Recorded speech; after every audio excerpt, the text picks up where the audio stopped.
back to the channel. My name's Adrian and this is my weekly channel update. This is my top 10 lists of benefits, advantages, life skills, things that I've attributed role-playing, TTRPGs, whatever it may call, to actually help me do this.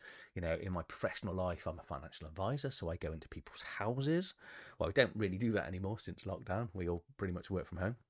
But you know, having the confidence to go and speak to a stranger, to read through documentations in front of them, to take notes, things like that. You know, as I'm doing my fact find with the client, you know, I'm writing down the notes. You know, things they're telling me, stuff like that, to be efficient and effective in what I do, to do presentations, and you know, I'm also I manage within the practice, and so I've got my own team, so I regularly do presentations in front of them, both on Teams and in personal. So I get to talk and read out loud and stuff. So yeah, so this is going to be my top 10. Obviously, once I go through the list, I don't think it's actually an order. Maybe as we get towards the last few, some of them are, I think, more important things. But you know, this was the main motivation for the channel, was to talk about things I love, but my struggles with dyslexia and how TTRPGs have helped me. So if you've got anything that I miss out, let me know down in the video description, you know, in the comment section. Just yeah, you know, if something else will happen. So my number 10 is building inclusive communities. So TTRPG community is full of beautiful and strange people, let's say, both mentally and physically. We all are very different, but we do come together with one common goal, and that is our love of TTRPGs. I know we have the rivalry between different games, and people sort of, oh, I like 5e, I hate 5e, I hate Shadowdark, whatever it may be. But in essence, we are all playing exactly the same game. We're all getting together with strangers or friends, and you will get to meet people similar to you. And just because you're dyslexic, you know, I've never had any issues wherever I've gone. You know, I've talked about the horrors of reading out loud at school, and, you know, even teachers and my classmates laughing at me, which was utterly heartbreaking. But as an adult, you kind of lose that because you're not alone, and people are quite happy to talk about things. And, you know, you do find we are a weird type of person, if that makes sense. You know, we always say, you know, I hate to use the nerds or geeks or whatever it may be, but I talked about it on a previous video, how we are all very similar. You know, we tend to listen to similar types of music. We tend to be, you know, heavily involved. There's lots of us do martial arts. There's lots of, you know, reading and things. There's lots of stuff that we do. So you do find a lot of common bonds. So my number 9 is memory and sequencing skills. So whether you know it or not, you are remembering and taking down in your head NPC storylines, you know, ideas of the world building stuff, your character, other players' backgrounds, things that they can do, the skills they're good at. So you're becoming friends with fictional things, but you're also learning what they can do and remembering. So it's going to help you remember and sequence better. Okay. My number 8 is creativity beyond writing. One of the things that we suck at is writing, obviously, and reading. But when you get into role playing, you're going to be doing things like map making. Potentially, you might be doing prop design. You know, you're going to end up. A lot of us get into, well, we want to build models or build, you know, like houses and have like 3D things. You know, you see amazing creations on role-playing games and different Facebook groups and things like that. But also, you know, if you're doing theatre of the mind, and I don't know, I assume this is still a thing because we still do it. But if you're doing theatre of the mind and you're in a dungeon, someone around the table will be drawing a map, and you as a games master, you're looking at it again. You're looking at your map again in the module, or whether you've created it yourself. Again, another skill that you're going to pick up as a dyslexic. You're going to look at this map, then you can look at the player's map and it's going to be completely different.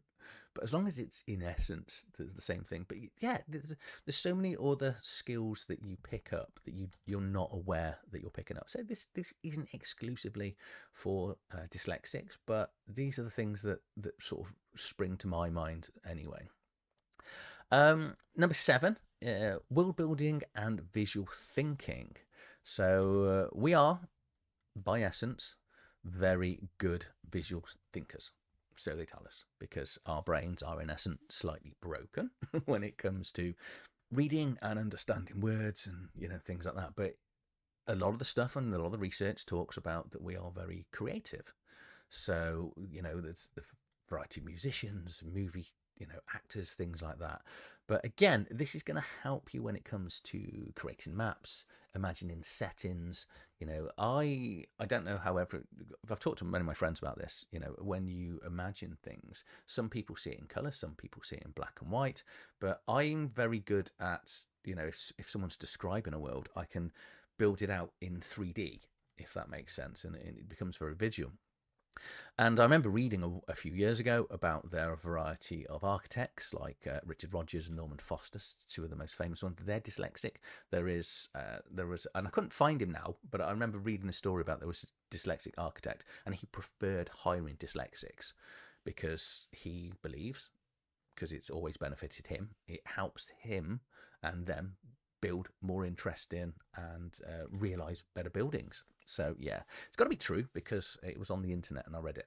But I generally do think that we are very good at the reimagining settings and stuff, and I'm putting that to test now with my creative writing that I'm doing. That because I'm taking someone else's world and I have to imagine that world, and then I have to write the adventure specifically back into that world. So it's just all stuff that I've picked up over the years. Number 6 is one of my sort of favourite ones on the list, and that is the sort of incidental, subtle reading and writing that you're never going to realise you're doing. Because we hate reading and writing. We're adamant we'll try to avoid reading and writing, but we live in a world where reading and writing is one of the most important skills. But all the time you're playing, you're reading a character sheet. You're in and out of rule books. You're not reading a lot. You're not reading, many words, but you are always reading. And that is just a good way to, practice reading. And, just through, you won't even know you're doing it. And I think that's why I've got it down as the sort of subtle reading and writing practice. Number 5, and this is going to be important wherever you are in the world, and this is team building and communication. So, games, D&D, Shadowdark, Cyberpunk Red, all of them are about a group of strangers or friends going out, solving something. So, and in that, you're going to have to learn to talk, communicate, negotiate. And whether you're negotiating with the games master, who's playing a character, or actually negotiating with a character because you want more XP, because you think you should have done better, you're going to learn to communicate effectively and clearly. And that is, in essence, because without the communication, the game doesn't even happen. It doesn't flow. So yeah, we're all communicators in reality, but some of us aren't confident. And I actually had it on the Alien session on the Sunday. There was a guy there that never played the game before, never watched the films, and he was very quiet. And he kind of reminded me of me when I went to my first ever session. He said he'd role-played a little bit before. But as the session went on, and then you see them sort of sit back and sort of step out of it a little bit. And then all you got to do as a games master is you see that, you sort of bring them in, you encourage them, you give them specific tasks to do. You make sure that everyone's involved. Which is one of the things Shadowdark does brilliantly is, that turn order. Daggerheart does it as well, where everyone has a go before you're allowed to go to the next round, and you give that person the limelight. And it was actually really nice seeing him then sort of sit forward, engage in starting to ask questions. And it's very subtle that you will learn body language, and how people react and interact. And you can see things in yourself. when you are, role playing, and the awkwardness that I used to have. I know I come across as so. I used to hate walking into. I think we've all had that where you go to a party, you don't know anyone. Your wife's like, "Let's go to this party," or you've been invited somewhere and you don't know anyone, and then you come out at that session and you've got a couple of good friends. Because you've either had a drink and it just become a little bit easier, but you do learn to communicate with strangers. Go to a convention and actually book yourself on a game, and then see how not awkward you are, because everyone else feels a little bit awkward, but very quickly you're coming together again because you want to play something. So you've got to communicate, and you've got to talk to one another that's there. Before is flexible learning, because I say, nobody enjoys reading. Dyslexics don't enjoy reading. But what will happen in time is you might want to take on the mantle of a games master. You might not. But even if you don't, I always know my players are engaged in my game when they ask me where's the best place to get a rule book, or can I borrow the rule book, or whatever it may be. And as a dyslexic, this is going to become something that's going to happen, because as you get more engaged in a world or the lore, you're going to want to find out more. So you're going to then pick up a book and you're going to start reading. And suddenly the subtle reading's out the window. You are actively reading. And this is where things like the 5-minute rule that I talk about start coming in, because you need then to learn to read. But what you're doing is reading something you enjoy. And if you're doing something you enjoy, it's not difficult. We talk about that sort of slow time, fast time thing. How long does an hour take? It's, 61 minutes, if that makes sense. But some hours fly by. When in a session of role playing, absolutely flies by. Sat in a doctor's surgery, the doctor's running an hour late. That's going to drag. It's going to feel like 2 or 3 hours. So you get that when you are enjoying stuff. And that's how I feel about reading role-playing books, and which is why it's important that you find the world that you want to play, find a game that you want to play, and then just go and buy the book for it and read it in your spare time. And you'll suddenly find that your reading ability and your confidence in reading will start going up. My number 3 is problem solving and strategic thinking, because role-playing it's just a list of problems. All you're doing as a games master is giving a bunch of friends or enemies, they might hate each other, but you are going, here you go, here's the issue. What's the issue? Right, you've got to get in that castle. Why have you got to get in that castle? You need to get in that castle because they've got the best cake in the land, and the king wants the cake, but he doesn't want to pay for it. Okay? Doesn't want you to steal it. He wants you to leave some money there for the value of the cake. So it's not a bad act. Let's go with that one, because you can make it heroic or you can make it evil, however you want to do it. And then you just sit back like this and wait for the players to talk amongst themselves. And the one thing you need to do, though, is make sure that if you have got, the person that's quite quiet or shy, make sure that you ask them their thoughts as well. Don't let the loud, obnoxious one, or the meta gamer or whatever it is, take all the limelight and make all the plans.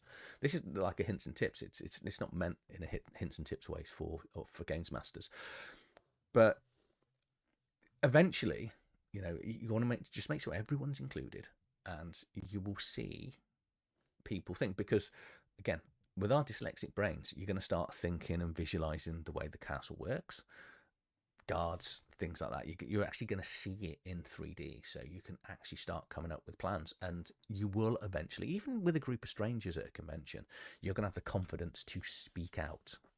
Which leads me straight on to number 2, is confidence through role-playing. And oh boy, the amount of confidence that you do actually learn, because say you are talking to and communicating with strangers, friends, whatever it may be, learning new modules, learning new adventures, learning new ways of interacting with stuff. And you will learn to play with other players as well, because especially if you go to a club, There's going to be more people there. There'll be someone else wants to come in on thing, and you might see that they're awkward, so you can help them build their confidence. And when you're building their confidence, you will just all have fun because you're there to have fun. That's, it's a hobby that we enjoy, but in essence, we just want to have fun and escape from our normal life. I have talked about how on another video how role-playing saved my life. I was very sort of down as a sort of 16, 17, and blackness consuming and things like that in my mind, and role-playing really did save me. And and it's to say it's changed my life is, well, it has changed my life, to be honest. And I think it will do that for many others. When I've talked to other people about how this has been the one consistent, wives, lovers, girlfriends come and go, the one thing that always comes back, even if you've had a 10, 15, 20-year gap, people are coming back to role-playing and being able to use VTTs now, where you can hook up with all your old friends and new friends and find people, is absolutely amazing. Which brings me on to my number one, which is storytelling. I've called it storytelling over spelling, because spelling doesn't matter and nobody cares about the spelling when you're role-playing, because most of it's verbal. Most of role-playing is talking and communicating and chatting with people. But do you know what? If you've got to make notes, get your piece of paper, make your notes. If you spell things wrong, it doesn't matter. It doesn't. As long as you can read it, it doesn't matter. And that even is true if you're a games master, because I have a games master screen. And my Games Master screen is for my dyslexic notes. I know here's my notes here, which if I showed you these, you'd be like, I can't read most of that, which you can't, because I can't read and write very well. Because I'm dyslexic.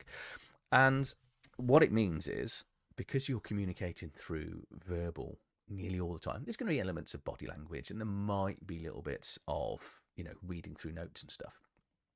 But they're your notes. And it doesn't matter if you spell things wrong, because nobody knows.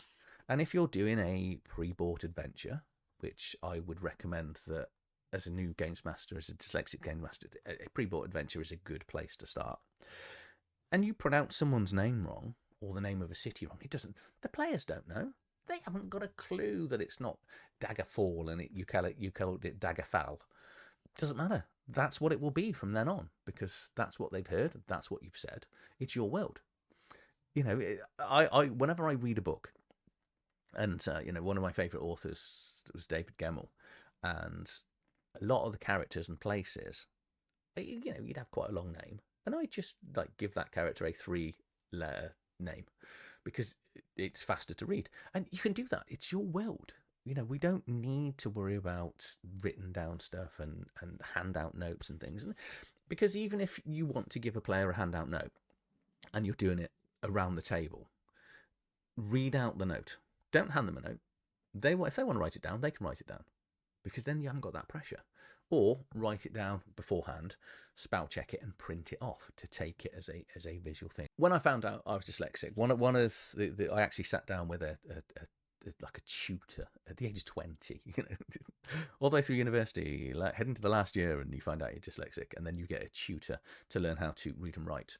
And one of the things she said to me, and it really did stick with me, she says, one of the biggest problems of this world is the fact that we live in a world where reading and writing is important. So you're going to have to learn to do it, which you do. But role-playing is one of the few places and spaces where reading and writing, or writing and reading effectively, doesn't matter. And I'll give you another example. Aliens, Sunday, yeah? I think at the end of the session, we all agreed we had a great experience. Did everyone die? No. Could I have run it better? Could I have run the rules and things better? Did I get all the rules right? No. But it doesn't matter. It generally doesn't matter, because the whole idea is to have the fun. Don't get bogged down with misreading a rule. I did my review on Aliens, and several people in the comments went, if you roll a 1 on one of the stress dice, it doesn't automatically fail the check. Really? That's how we've been playing it for years. And other people have. So you play to the rules that you want to play by how you've read them. So those are my top 10 reasons why I think, actually, you know, as I said, I think most people should get into role playing, but specifically why I think this hobby, hence the reason for my channel, is absolutely perfect for dyslexics. So that's it. If you've enjoyed this video, please like, share, subscribe to the channel. Let me know down in the comments below any other hints or tips that you think, you know, as a dyslexic is a huge benefit to get in, and I'll add it in as well. And I'll see you on the next one. Thank you for watching.